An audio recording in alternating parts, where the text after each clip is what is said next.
Hi guys, Jordan from P&P Campers. I'm just going to be doing a handover video on this Adria Sunliving motorhome. So it's based on the Fiat Ducato 69 plate, so that's very, very late 2019 basically. So what I tend to do is I'll show you under the bonnet, I'll then work my way around the outside of the van, and then I'll show you through the inside after that. So under the bonnet on these newer cabs, you've got the majority of your sort of consumable items and your reservoirs and things like that for fluids are all on the left hand side. So you'll notice in the corner we've got easy access to the washer fluid just there. These two that have a little cover on the top just here are your engine coolant and your power steering fluid. The brake fluid reservoir is this one just here with this little yellow cap, and that is attached to the servo just behind it. The engine oil filling point is this one just here on the top, and your engine oil dipstick is the red topped dipstick just here. So the paint code for the white paint that runs throughout the vehicle is just here, so that's Fiat 249. All right, so if you ever need any touch-up paints, it's Fiat 249 for that. You've got two chassis plates in here. You've got one on the left, which is the original Fiat one, which you can completely ignore, and the one to the right, which is the Adria one, which is what it was basically been reverted to once it's been built. So the weights change very slightly. So it was out of the factory, it was 3650, and they've changed it down to 3500 so that you can drive on any car license. So it's the one on the right that says Adria that you actually want to look at, because that's the most up-to-date one. Over on the right hand side, we've got your air filter inside this little funny shaped box. And just to the right of that, we've got this little silver piece just here, which lives underneath this little cover. Now that there is basically a positive terminal, which goes directly to the engine battery, which essentially, if you wanted to jump start the vehicle, if your battery had gone flat and needed to jump start, positive terminal there, and your negative terminal is this one just here. And it does say there, only for jump start. So if you wanted to jump start the van, you can do that from under the bonnet. The reason that they give you that option is because the engine battery sits under the floor in the cab. It's not difficult to get to really, but if you're on the side of the road and you need to quickly jump start the van, it's a lot easier than doing it by taking out all of this floor piece here and getting to it. So the battery sits under here, but as I say, if you wanted to jump start the van, just use the points under the bonnet. Bonnet release handle is this one just here inside the passenger door. And your diesel filling point is just behind this little cover here. So I'll just carry on this side now. So we've got two little flaps just down here. So the first one here is our freshwater filling point. So if I push in and round to the left on this, it's locked up at the moment. But basically you push in and round to the left to release that, and then you'll be able to fill up the water tank from there. Next door to that, we have got an external 12-volt socket, which is for if you have a roll-away tank for the fresh water and you want to drop a pump into the roll-away tank to pump through here, then you've got a 12-volt external socket just there to do that. Right, so the bodywork on this van, just whilst I'm here as well, is absolutely fantastic. I cannot fault it whatsoever. I know we're inside, it's quite difficult to see it really, but I don't know if you can tell there. Bodywork looking absolutely really nice. I mean, it's not an old vehicle by any means. It's only 6 years old now, but even so, looking very good for its age. Right, this little vent just here is your boiler vent. So if you have got the boiler lit up, you should be able to feel hot air coming out through the bottom of this. Behind this gas locker door here, we have got these two vents. So this one here and the one at the top. These are both to do with the fridge. So if you ever needed access to the back of the fridge, which is, to be honest, is more so for us when we're doing sort of servicing and stuff like that. But if you ever needed any access to the back of the fridge, they give you those two vents just there. Your electric hookup point is this one just here. So if you do have access to a hookup cable, really handy to have that plugged in. Without the hookup cable plugged in, you won't be able to use any of your 3-pin sort of household sockets. You won't be able to use any of your mains powered appliances, so it is a nice thing to have plugged in. Of course, you don't have to have it plugged in, and actually this particular van has got a solar panel on the roof, so if you were wild camping, everything still works on gas instead, but it gives you a few more options. Just tap that back up. Right, so gas locker is actually a really, really good size. To be honest, a lot of the newer vehicles like this do sort of tend to skimp out on little things like this, like the gas locker size and all that sort of stuff. But actually, this is a really, really good size, and actually, being this height as well is really helpful because it means that you don't have to bend down or lean up to get to the gas bottle if you're in a hurry. So essentially, all you need to know about this is that to turn the bottle on, you go anti-clockwise around to the left, that turns the bottle on. And if we go clockwise around to the right, that will turn the bottle off. Now you do have to go all the way down when you go clockwise to turn it off, so just keep going until it stops. You get 5 years on these pigtail hoses, so you've got 2023 on here, so you've got till 28 to replace this. And the rest of it, you just leave alone. That's the regulator and all that sort of stuff. It's just doing its own thing. You haven't got to do anything with that. Make sure that you turn the gas off before you start driving. It's really important. But other than that, that's about it really about the gas. Underneath here, on this near side, we've got your wastewater drain off point. So you have got a little handle just here to drain out the wastewater. So yeah, that is where your wastewater comes out from. And then the last locker on this near side is our toilet cassette locker. So this particular toilet cassette, don't worry about the noise by the way, it's just the door opening up in the front. This particular cassette is a freshwater flush, so you haven't got any separate flush fluid reservoirs or anything like that to worry about. So as long as you've got a little bit of water in the fresh tank, you'll be able to flush the toilet. To remove the cassette, you lift up on the little green tab just here and then pull the cassette towards you. You'll then be able to take the cassette all the way out, like so. All right, and that's basically how you need to take it out from there. To empty it out, twist this little thing round here and take this cap off, and that's where you would drain it out from. When you're physically draining it out, you need to hold down the little green button here at the back, and that will basically just release a little bit of pressure from inside when you're draining it out. This particular one has got the handle on it, so you can walk it along behind you. It's got a little clip, it's a bit difficult to do with one hand, but you can clip it underneath. I'll try and do it here. I'll have to use my other hand to do that. Oh no, there you go. So blue fluid goes back inside here once you've emptied it out and you want to put it back in. About 1 cap's worth of blue fluid goes back inside, and then give it a little swish around and put it back in. Pretty simple stuff on that one. Back of the van, you've got your reversing camera just there and your 2-bike rack here as well. Just ignore the air conditioning machine. So you've got a really, really good sized garage just here. This basically is just access to the space underneath the fixed bed. So you can get to that storage from inside or outside, but this is the access to it from the outside. Nothing particularly interesting for me to show you on that one. Full size wind out awning. This is a Fiamma awning up here. We do wind those out and check them as part of the habitation check, so that will be all good. The habitation door itself has got at the bottom a little lock on it to stop it sort of, wailing around in the wind. But yeah, there we go. So I will show you through the cab. So this particular van has got 21,700 miles.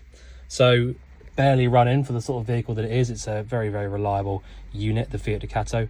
Same as the Peugeot Boxer and the Citroen Relay, but they are, they don't tend to give us any problems, generally speaking. So, right, over on the right-hand side, we have got, obviously you've got your electric windows from there, as you come to expect nowadays. But you've got your electric adjusting mirrors from this one. So you just select which mirror you want to move by twisting this little thing around, and then you move it like so. You just sort of move it like a little joystick. We've then got some buttons just here. So this is your fog lamp. You've got your headlight adjustments. And then when you press the mode button, you'll see that it'll come up with a few different things on the dash just there in front of you. So you'll be able to go through and set your speed limiter, not limiter, sorry, speed. It'll basically beep when it gets to a certain speed, and you can change that speed and blah, blah, blah. So have a little look through that if you want to. On the left-hand stalk just here, we've got your lights and your indicators. On the lower stalk, we've got your cruise control. So you have got a speed limiter. So when you go up is the cruise control, and when you go down is your speed limiter. So you can set your speed limiter if you want to. It's completely up to you. I suppose the only reason that people tend to do that is if maybe it's like a higher vehicle or something like that, and you don't want anyone going too fast. But there you go. So you have got the 6-speed manual gearbox. To actually engage reverse, we lift up on the back just here, push over and up to the top left hand side. That will engage reverse. Your reversing camera is just here above that. It's a Park Safe ones, which is actually a good brand. In the center part just here, we've got your Pioneer head unit. We tend to push these out. So if you see, when I push on the right hand side of this, it will clip back in. And normally on the motorhomes, that will then have power. Maybe not on this one, on the newer ones. Well, either way, on the motorhomes, what we tend to do, just out of habit really, is push the little button in the corner to pop the screen out, just so that it doesn't draw any power from the engine battery when you leave this in storage or leave it, you know, locked up for a few weeks. It just stops your engine battery from going flat. And then below that, we've got your heater controls. I very rarely actually explain the heater controls because they are very, very straightforward. You've got an air conditioning switch from just here, and then you know, the rest, as I say, the rest of it is so easy. I don't feel the need to explain it.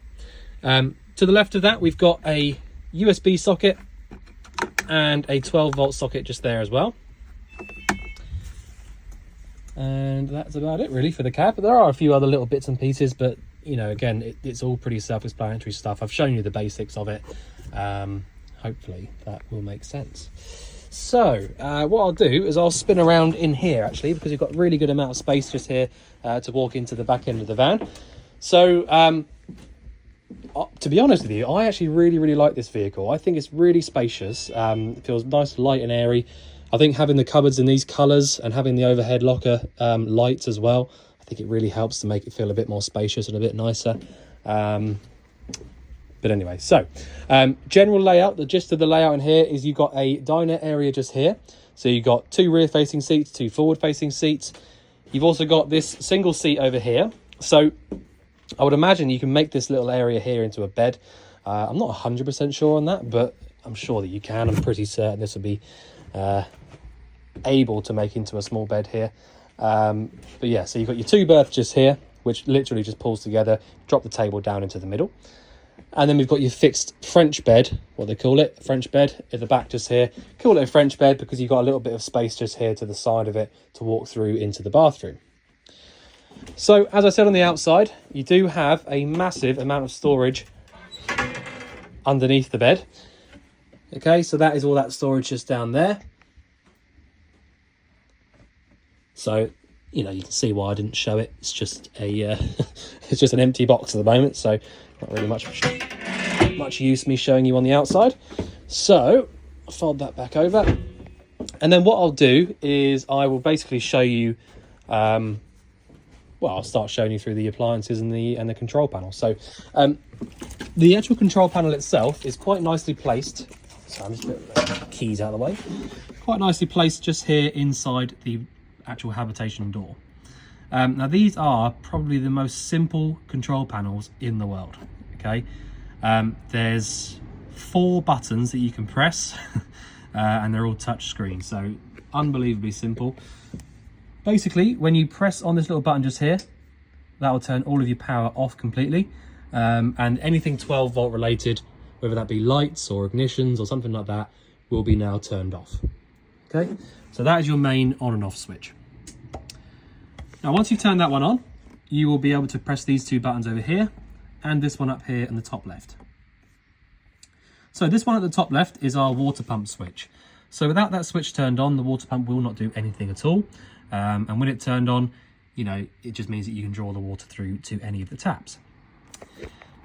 These 2 on the right are all to do with the gauges. So at the bottom, we've got a gauge which tells us the vehicle battery and the vehicle battery and the freshwater level. Actually, no, that's a lie. Vehicle battery and the wastewater level. Okay, so freshwater because it's got a water symbol inside the tank. Wastewater because it's got a water symbol coming out the bottom of the tank. So press on that one there, and it's showing us that we've got nothing in the waste tank because we're looking at the scale on the right. And we've got about 11 volts in our engine battery.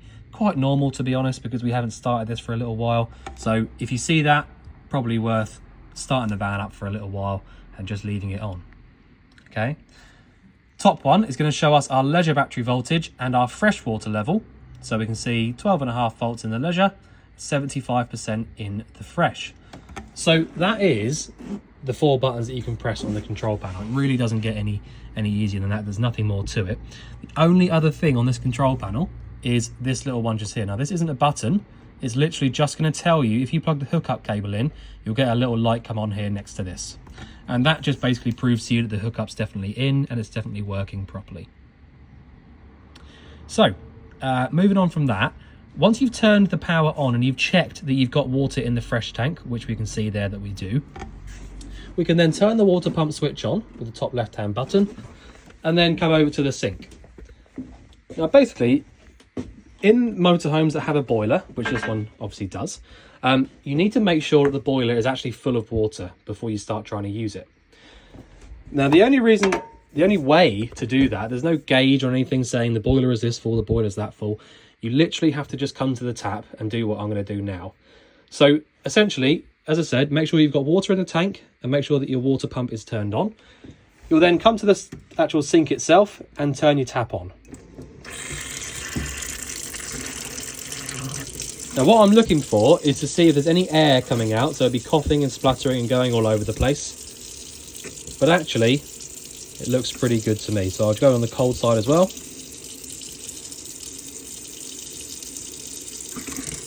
Happy with that. And I can turn the tap off. So basically, what that has proven to us is that the system, the water system, whether that's the hot or the cold side, because we tested both, is up to pressure and there's no leaks and there's no air in the system, sorry. So what I mean by air in the system, other than literally air in the system, what I mean by that is your boiler has got a drain on it, okay? Now if that boiler drain has dropped itself out, you will need to refill the boiler. So to do that, if I just show you under here, under this seat just here, quite nicely placed in front of you, is your boiler drain off point. So this little black unit with the blue buttons on it is the boiler drain.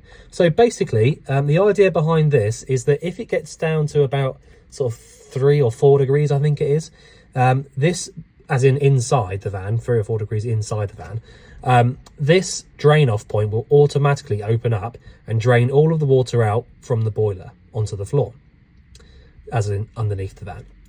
So this will stop your boiler from getting frost damage and being damaged by the cold weather. So it's a great invention and a good, really good idea. But you will find that if you come to the vehicle for getting it ready for the summer again after the winter or something like that, you will more than likely find that that boiler drain is opened up. And really, you should do it yourself. When it comes to winterizing the van, twist the little valve at the top and that'll pop the little blue button out on the bottom. And that'll then be your boiler drain in the open position and it'll be draining out onto the floor. So, point being, if you want to use the boiler and you want to get the water in the system, you have to make sure that the boiler drain off points are in the position they're in now. So blue button at the bottom pushed in and valve at the top in the position that it's in now. If you've got both of those things like that, all the water that goes to the boiler will just fill it up and it won't drain out onto the floor. So, long story short, to make sure that that boiler is 100% full, just make sure that you've got water coming through the tap. If that boiler drain is down, by the way, and you draw the water through on the hot side of the tap, you will not get any water coming through that tap. It will just cough air out because all of that water that should be going to the tap is going out the drain onto the floor. Okay, so that's just a little fail-safe thing to do before you get into the van and sort of, if you try and light the boiler up on the gas or, get the water hot either way, if it's empty, you're going to run into some serious problems. It'll probably overheat and, it's not going to be a great thing. So making sure that the boiler's full is very important and that's how you would do it. So staying on the topic of the boiler, you have got what's called a Truma iNet Ready system on here, which is this little black unit here. So we have got a few different things. When I come off this screen just here, it just gives us the time. All right, and we can change that by going through and hovering over this one just here. Click on that, and then we can set the time up. Okay. Now, you've got 4 things across the top just here, and we've got this little black line, which I like to sort of point out. You might not think that black line is very important, but it actually really is. So, basically, I mean, the black line itself isn't actually important. It's just what's above it. So, if there's nothing above that black line, it means that the boiler is completely off and it's not doing anything at all.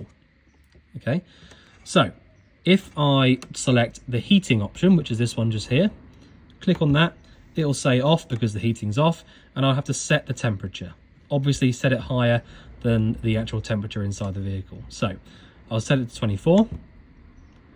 And now you can see, even if we come off the main screen, we've now got 3 things above the black line. So the little gas symbol on the left-hand side is telling us that the heating is on. This symbol just here is a picture of a gas bottle. So that means that we're using the gas to get the van warm. And we can see here we've got the fan speed on eco. So that's the low speed on the fan. Okay. So next one over is our water heating. So if I click on that one, we've got off, eco, hot, or boost. They are the options for the hot water. So I'll click on hot, and we can see again now, we've got the heating and the hot water on the boiler. So the other options that we've got are the energy and the fan speed. So if I click on the energy one, as I said, we've got it on gas at the moment. We've got the option of gas, mix 1, mix 2, electric 1, or electric 2. They are the options for using the boiler. So they're the energy options for the boiler.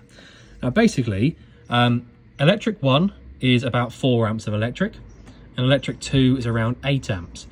So as you can imagine, mix 1 is a mixture of gas and 4 amps.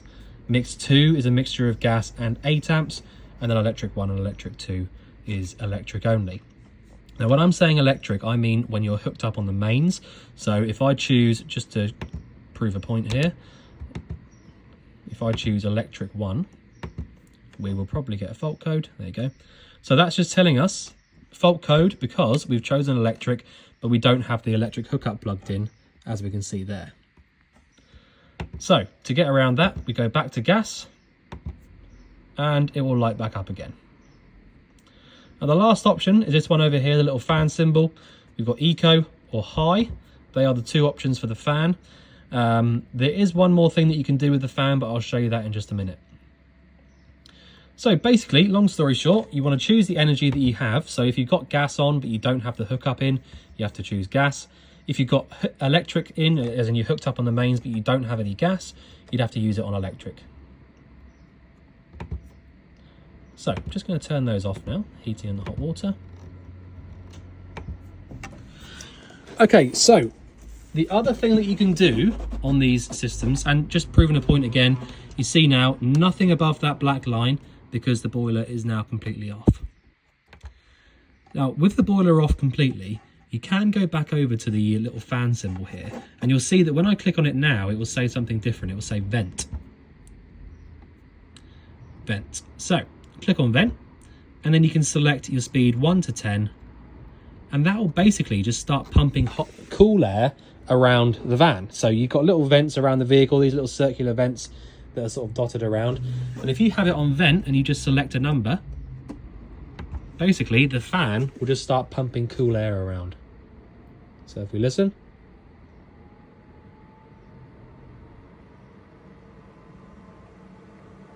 so I'm not sure if you can hear that on the video or not. Hopefully you can. But yeah, so that is, you know, if it's the middle of summer and it's really, really hot in the van and you want to have some cool air pumping around, you can just use it on the vent. Okay, so that is the Truma iNet Ready system explained. Hopefully that all made sense. So we have then got a 3-burner hob just here. I believe there's a light above here, but yep, there you go. So 3-burner hob just here. All right, so you've got an ignition switch just there, and then it's just push in and round on whichever one you want to light up. Hold it on for a few seconds just to allow the thermocouple to warm up, and then let go of it. Okay, now the only thing that I tend to actually explain about these things is, I mean, the first thing is it's hopefully very self-explanatory. Please don't put the glass lid down on the burner when the flame is on.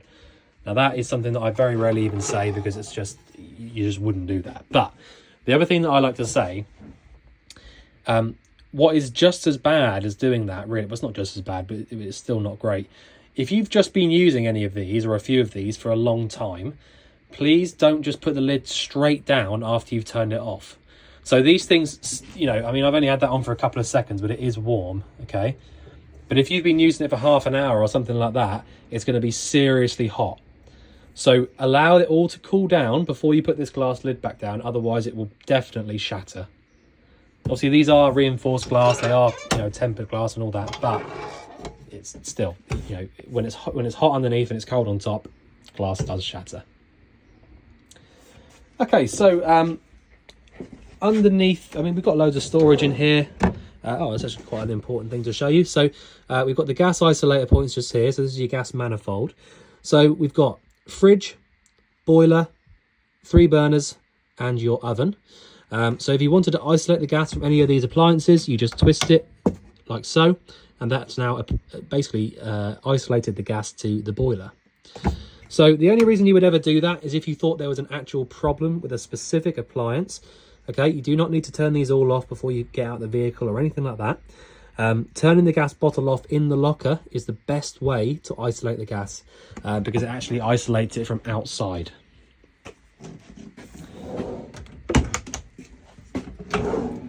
More storage in there and more below that as well. Now the oven is actually an oven and grill, so quite low down, obviously, as you can see, so it is a little bit of a tricky one to get to, but still does the job nicely.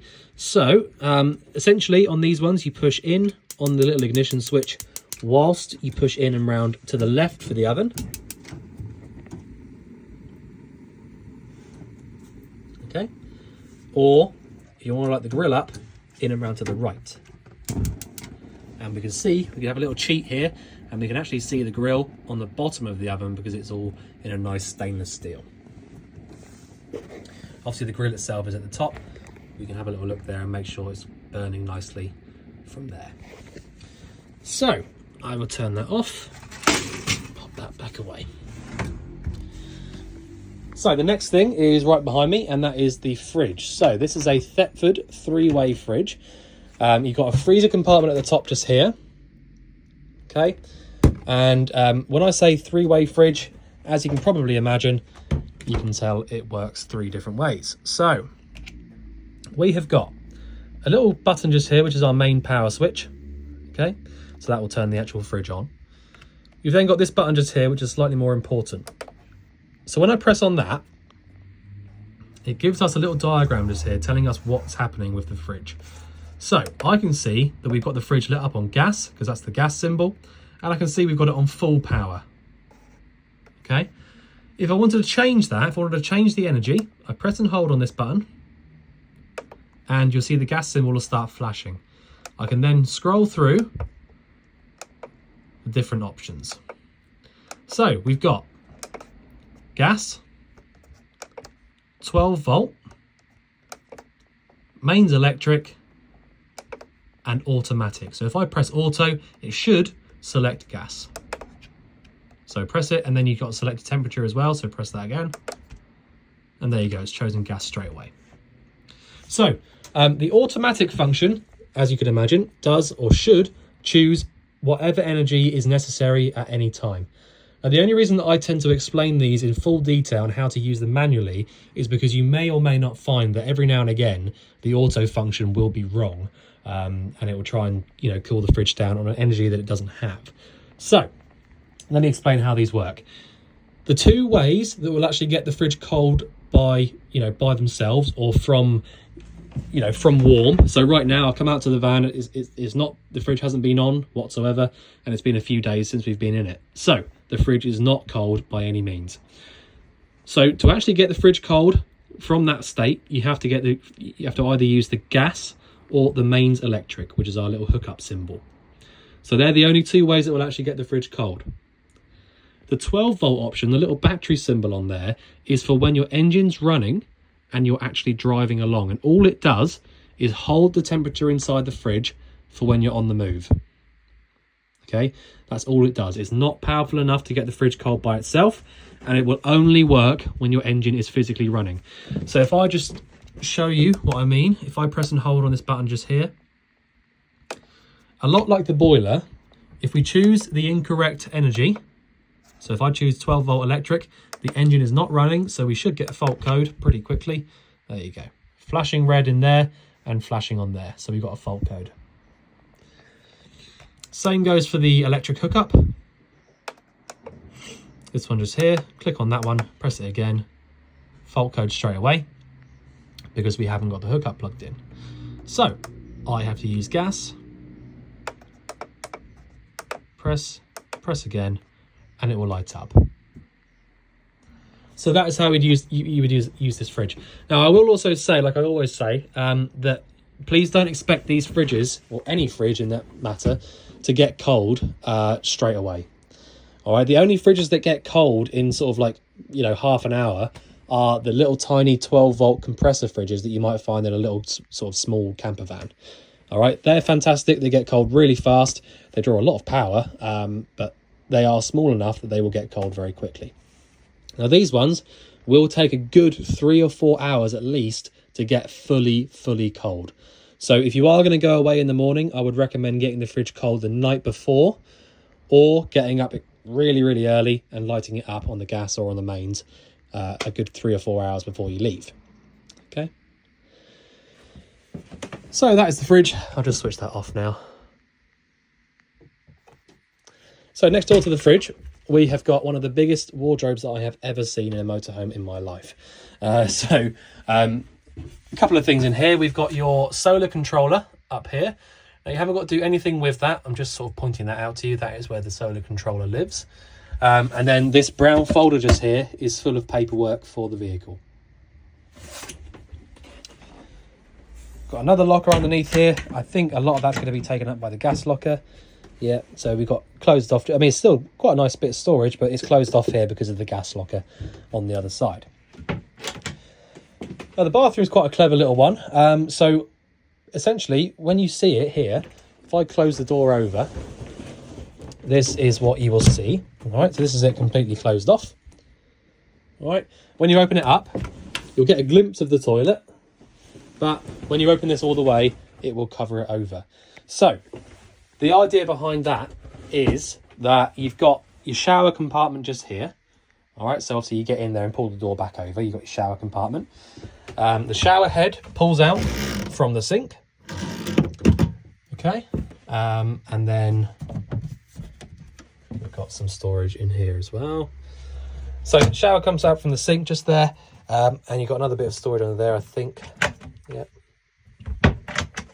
Now basically, when I pull this back around to close off and actually get our shower compartment here, then you can see how much space we've got.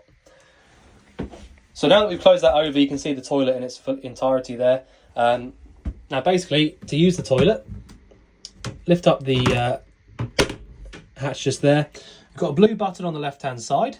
We press the blue button to get the flush fluid pumping around.